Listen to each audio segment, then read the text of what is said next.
a five-time Member of Parliament from Hamirpur, Himachal Pradesh. He currently serves as the Chairman of the Parliamentary Standing Committee on Coal, Mines and Steel. He has previously served as the Union Minister for Information and Broadcasting and Youth Affairs and Sports, as well as Minister of State for Finance and Corporate Affairs. A dynamic leader and former National President of the Bharatiya Janata Yuva Morcha. He has consistently championed youth empowerment and nation building.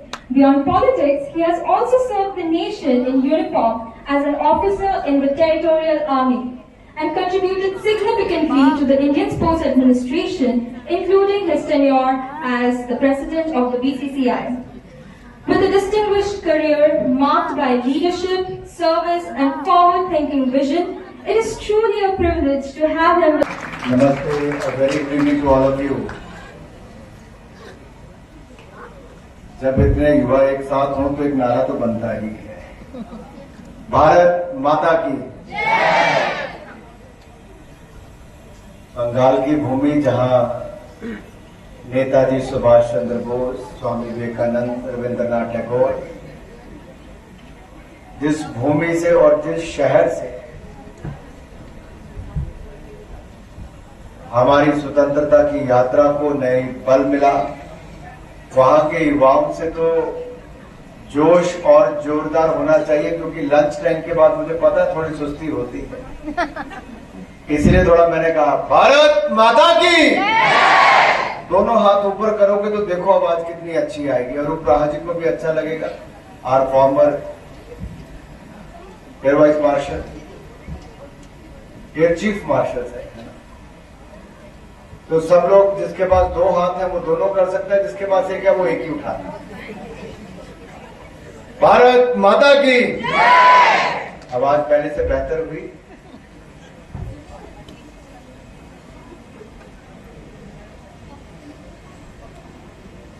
Air chief marshal Shri Arup Raha ji, doctor Pawan ji, mister John, Amber Fatima, my dear young friends, Namaskar, a very good evening to all of you. It is a genuine pleasure to be here in Kolkata, a city that historically shaped India's intellectual and political discourse. From reform movement to the freedom struggle, from Rabindranath Tagore to Swami Vivekananda to Netaji Subhash Chandra Bose and many more. Kolkata has always stood at the forefront of ideas. This city did not just participate in India's history, it wrote chapters of it. And today sitting in front of me is the generation that will define the next chapter of that legacy. I look at this room of 800 plus young men and women, these young minds, and I feel something I can describe as hope, the kind that is not wishful but earned. You are not the audience to India's transformation, you are the authors of it. When I was invited for this IIUMN conference, I immediately said yes, because it is very important to acknowledge the achievement of IIUMN here. In the last 15 years, it has been a remarkable journey which has given a platform to thousands and thousands of youngsters from across the country. It has reached over 275 cities and 40 countries, impacting millions and millions of youth. It is not merely conducting conferences, it is building a network of young leaders whose heartbeat is for Bharat. और जैसे फातिमा ने यहाँ पे बताया, if she could have restricted herself only to Kashmir and have not travelled to other parts of the country, her speech could have been very different. And we are proud of you, what you have said here. Let us put your hands together for Fatima.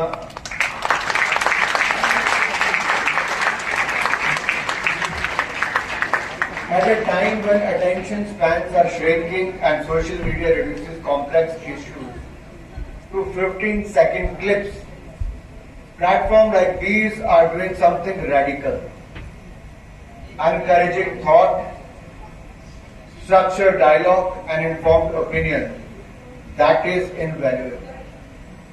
When you sit in these committee rooms, whether debating about the climate change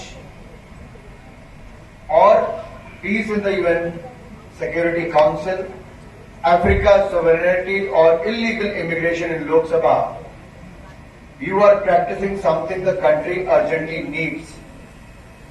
The discipline of listening, the courage to argue with facts, and the wisdom to find common grounds across disagreement. Because leadership is not about speaking the loudest, it is about thinking the clearest. Today, India stands at a defining moment. We are not just growing, we are transforming. The vision of Viksit Internet. We don't have smartphones. Who will make the smart payments? How will you make the digital payments? Let me ask each one of you. Do you make digital payments? Do you use your mobile phones to make the payments? Raise your hands to make the payments. Almost each and every one of you make digital payments. World's digital payments numbers, if you look at 50% world's digital payments made in India. So that is how we have transformed. We sent a spacecraft to Moon South Pole where no nation had gone so far. We have built more national highways in last 10 years in comparison to the first 60 years. Under the Prime Minister Modi's leadership, 53 crore bank accounts are opened. 27 lakh crore rupees plus has been disbursed under the Mudra Yojana scheme. And the majority of the beneficiary, 65% is women. 10 crore LPG connection have been given, 4 crore new houses have been built, and 34 lakh crore rupees has been directly transferred as the benefits to the beneficiaries, cutting out the middlemen. So not only the policies are made, implementation is the key. But sustaining this momentum requires more than policy. It requires participation. And that participation must come from you. Since we are gathered here in West Bengal, I would be doing a profound disservice to this room if I did not speak honestly about the great land of West Bengal. West Bengal gave India its first Nobel laureate. कौन थे? Nobel विजेता कौन थे? रविंद्रनाथ। 800 की बात तो इकट्ठी आनी चाहिए थी। जब बंगाल की बात है, देश की बात होती है तो नेशनल एंथम कहां से मिला?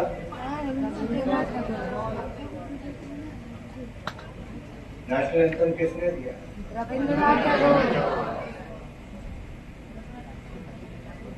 और देश का फर्स्ट मेजर इंडस्ट्रियल इंजन कहां से आया? कोलकाता। लेकिन आज बंगाल कहां खड़ा है? We were at third position at GDP contribution. Today we stand at 10th position. 49% postgraduate are not getting jobs here. 33% diploma holders are not getting jobs in Bengal. The people who are migrating from Bengal, 47% out of that go to Maharashtra to seek a job, 38% go to Delhi to make their career. What led to this kind of situation where Bengal stands today? I leave it to you. You must get your answers. The intellectual firepower of the state is unmatched in the country. And yet the data tells a story that should deeply disturb every thinking young person here today. West Bengal has consistently ranked among the bottom states in India's ease of doing business. And let me be here today after the Sandesh Kali Archikar and many other such stories, or the syndicate, to the corruption, to the crime. This is the election time, so I won't touch more on that. Industries that has once defined the state, and major areas were like jute, manufacturing and steel, have declined or departed from here. The state share of national GDP has contracted sharply since 1990s. Even states like Gujarat, Maharashtra, Karnataka has jumped and surged. Foreign direct investment flows have dwindled. Capital that should have built factories and jobs here in finding friendlier shores elsewhere. The National Crime Reports Bureau placed West Bengal year after year among the states with the highest crime rates against women. As I said, Sandesh Kali Archikar, many such incidents shook the national conscience. The teacher recruitment scam, where thousands of deserving candidates were deprived of the jobs. Delays, corruption, corrupt selection system had to be investigated by the Supreme Court itself, and 26,000 people lost their jobs. And if I will speak about the informal sector, 30 lakh people lost their job in the informal sector too. The ration card scam revealed a system where welfare meant for the poor people was being harvested by the politically connected. And here is the extraordinary irony. Thousands of crore rupees flow to West Bengal from the central government. Schemes like Pradhan Mantri Awas Yojana, PM Kisan Samman Nidhi, Ayushman Bharat and so on. But the state government often refuses to implement these schemes, rebrand themselves under different names, or ensure the credit stays local even when the money comes from Delhi. It takes a huge cut money from these schemes. In governance, we call this political paralysis. In ethics, we call it cheating the very people you claim to represent. You know what is the real sign of governance failure? When talented people leave, students from Bengal study in other states. Professionals from Bengal build their careers in other states. Entrepreneurs of Bengal set up shop in other states. A state that has produced world-class minds is watching them walk out of the door. There is a real brain drain here, not because the Bengal lacks capability, but because Bengal's governance is failing its people. Bengal has Tagore in its soul. It deserves a government worthy of that soul. Now I say all this is not to insult Bengal. I say it because Bengal is too great to settle for so little. When a state that produced Tagore and Vivekananda is being governed like a family feudum, where loyalty matters rather than merit, where political violence silences dissent, where welfare schemes are announced loudly but delivered selectively. It is not just political problem, it is civilizational tragedy. Let me speak about what good governance actually looks like. Because this is not a rhetoric, it is data-backed development model that has transformed India over the last decade. That holds the blueprint what makes state like West Bengal would achieve if they choose development over dynasty. And we have seen that in the last 2 decades in the state of Madhya Pradesh, Gujarat and Bihar, how they have progressed well. Nearby, your adjoining state Assam has seen in the last decade how they have improved their numbers, how semiconductor industry and others have come there. Sabka Saath, Sabka Vikas, Sabka Vishwas and Sabka Prayas. Together with all, development for all, trust for all, efforts by all. These are not slogans. This is governance philosophy with measurable outcomes. Let me begin with Sabka Saath. No vote bank politics, infrastructure, electricity, gas connection, toilets, bank accounts. reaching every household regardless of their caste, creed, religion. Under PM Awas Yojana, 10 crore LPG connections and 4 crore houses and all that, which went to the women. Sabka Vikas means growth that is visible and measurable. India became the world's 5th largest economy. We went from importing solar panels to become the global solar powerhouse. We built, as I said, more national highways in the last 10 years. We have doubled our rural roads in the last 10 years.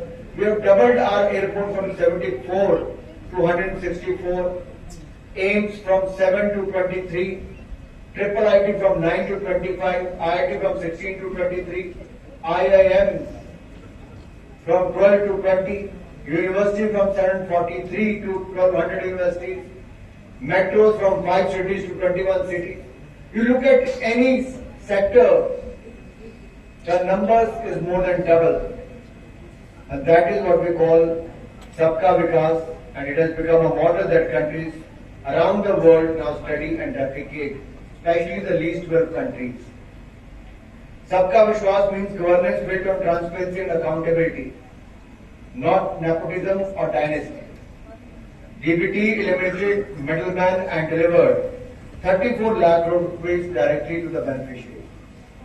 If you remember Rajiv Gandhi's speech, where he said, I send 100 rupees and only how many rupees reach out to the common man? 25.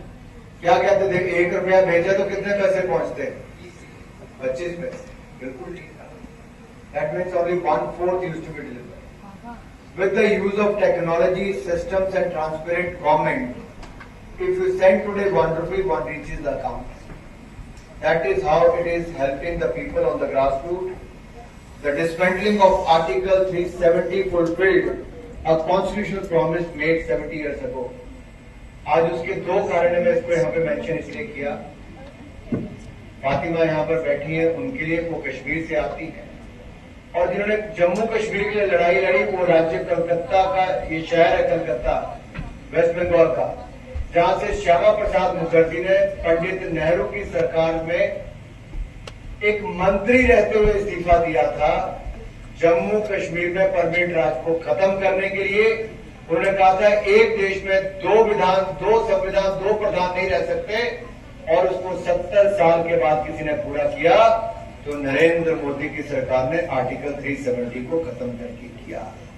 इससे बहुत बड़ा फर्क. I still remember in 2011 I took a yatra from Kolkata to Kashmir. और 2011 में मैं यात्रा इसलिए लेकर गया था, वो तिरंगा यात्रा थी, राष्ट्रीय एकता यात्रा. एकता मीन्स यूनिटी. उस समय कश्मीर में सैनिकों पर पथराव चल रहा था, हजारों सैनिक घायल थे. कश्मीर की ग्रेटर ऑटोनॉमी की बात उस समय के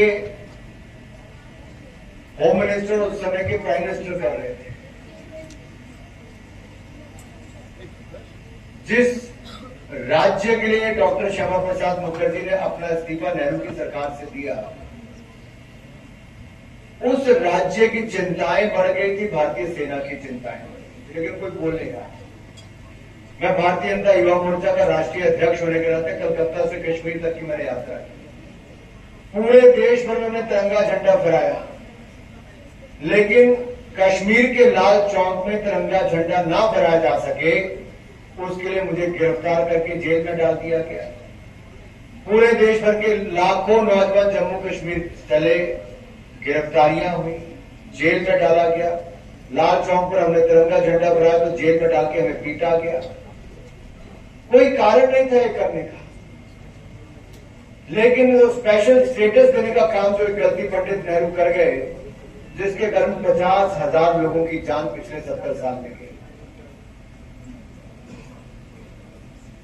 लेकिन वो श्यामा प्रसाद मुखर्जी का सपना 2019 में 5 अगस्त को पूरा हुआ, जब भारतीय संसद में सदा के आर्टिकल 370 को खत्म कर दिया गया है. अब आप कभी भी लाल चौक में जाइए कश्मीर में, वो तिरंगे रोशनी में चमकता है, और वहां पर तिरंगा झंडा भी फहराया जाता है। कश्मीर पे घर घर पे तिरंगा झंडा आज लोग गर्व से फहराते हैं और जो पथराव होता था हमारी सेना पर, वो पथराव भी पूरी तरह से बंद हो गया। पथराव भी बंद हो गया। इसका लाभ क्या मिला? कश्मीर में रिकॉर्ड टूरिज्म आया। वहां का हैंडीक्राफ्ट देखिए इतना खूबसूरत है, वहां का हैंडलूम देखिए इतना खूबसूरत है, वहां की वादियों को देखिए इतनी खूबसूरत है। वहां पे टूरिज्म का इतना पोटेंशियल है कि लोगों से उसको दूर रखा गया। जब ये सब बढ़ गया तब सीमा पार से पहलगाम की घटना को अंजाम दिया गया। मैं उस दिन जम्मू कश्मीर में था, मैं श्रीनगर में था, मेरी पब्लिक अकाउंट कमेटी की मीटिंग थी। उससे 2 दिन पहले गुलमर्ग में मीटिंग थी, मैं उसमें नहीं जा पाया, मैं श्रीनगर लैंड किया। मैंने कहा चलो मैं पहलगाम जाता हूं, बहुत साल हो गए। लेकिन मुझे किसी ने कहा कि क्या आप शिव टेम्पल जाएंगे? मैं वहां पे चला गया। फिर किसी ने कहा आज आखिरी दिन है ट्यूलिप फेस्टिवल का, फिर मैं वहां गया। जाते जाते लेट हो गए। पार्टी का कार्यक्रम था, उसके बाद पीएसी की मीटिंग थी। और जब पीएसी की मीटिंग में हम बैठे तो हमें सोचने मिली कि पहलगाम में इस तरह से अटैक, धर्म पूछकर लोगों को मारा गया। ये कोई सामान्य घटना नहीं। कश्मीर के लोग इससे दुखी थे। जितने लोग वहां पे थे, टैक्सी ड्राइवर से लेकर दुकानदार, सबने कहा बहुत गलत हुआ है। इससे सबसे बड़ा नुकसान कश्मीर के लोगों को होगा। यहां लोग आने से डरेंगे, जिन्होंने टैक्सी के लिए कर्जा लिया वो बंद हो जाएगा, किसका फायदा होगा? और वही हुआ।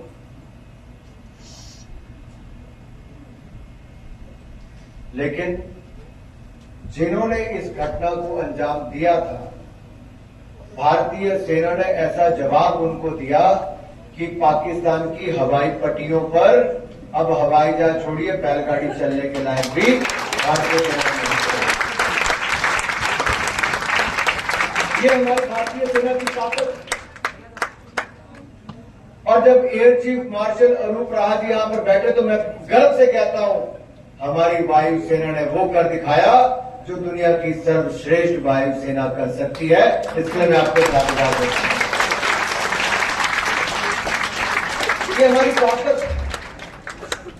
जिन्होंने हमें धर्म के नाम पर बांटने का प्रयास किया, आज उनको कड़ा संदेश अंबर फातिमा ने यहां से दिया कि हम भारत एक देश हैं। जितना ये ईद मनाने में खुशी प्रकट करती है, उतना ही गणपति जी का त्योहार भी। यही भारत की ताकत है।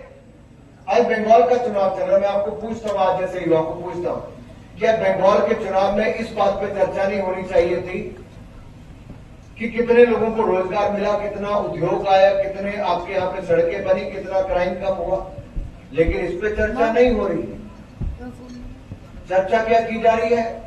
मांस भात खाना बंद कर दें। अरे भाई, मांस भात कौन खाना बंद करा सकता है? ये बंगाल का कल्चर है।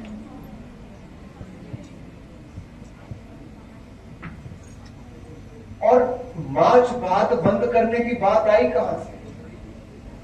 भाजपा की सरकारें 16 राज्यों में मुख्यमंत्री, एनडीए की सरकारें 20 राज्यों में, कहीं पे किसी के खाने पे, पहनने पे, बोलने पे प्रतिबंध नहीं है।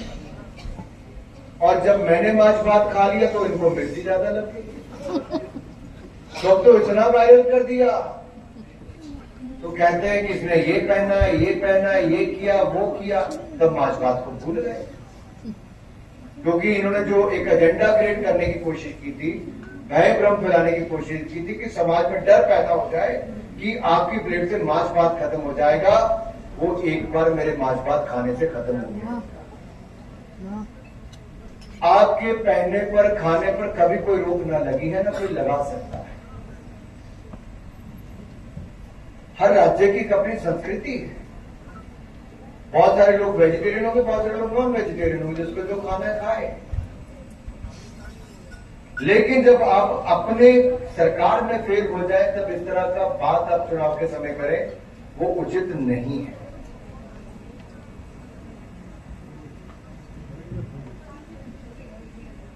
मैं बहुत लंबा, क्योंकि मेरे 3 कार्यक्रम और मुझे वापस दिल्ली इसके बाद जाना है। कल मेरे शिमला प्रोग्राम है। I want prolong it as we move towards our conclusion, let me leave you with 5 messages. Not as a politician addressing the audience, but as someone who has entered the public life at a very young age. And what I have experienced over the last 2 decades. First, on your democracy. Every vote, every debate, every petition, every RTI file matters. Democracy is not a spectator sport. When young educated citizens feel disengaged, corrupt and inefficient systems fill the vacuum unchallenged. Engage with your elected representatives. Ask them hard questions. Demand answers. Your voice, exercised with knowledge, is the most powerful tool in the democracy. Second, build skills, not just degrees. India's demographic dividend, with 65% of our population which is below the age of 35 years, is our greatest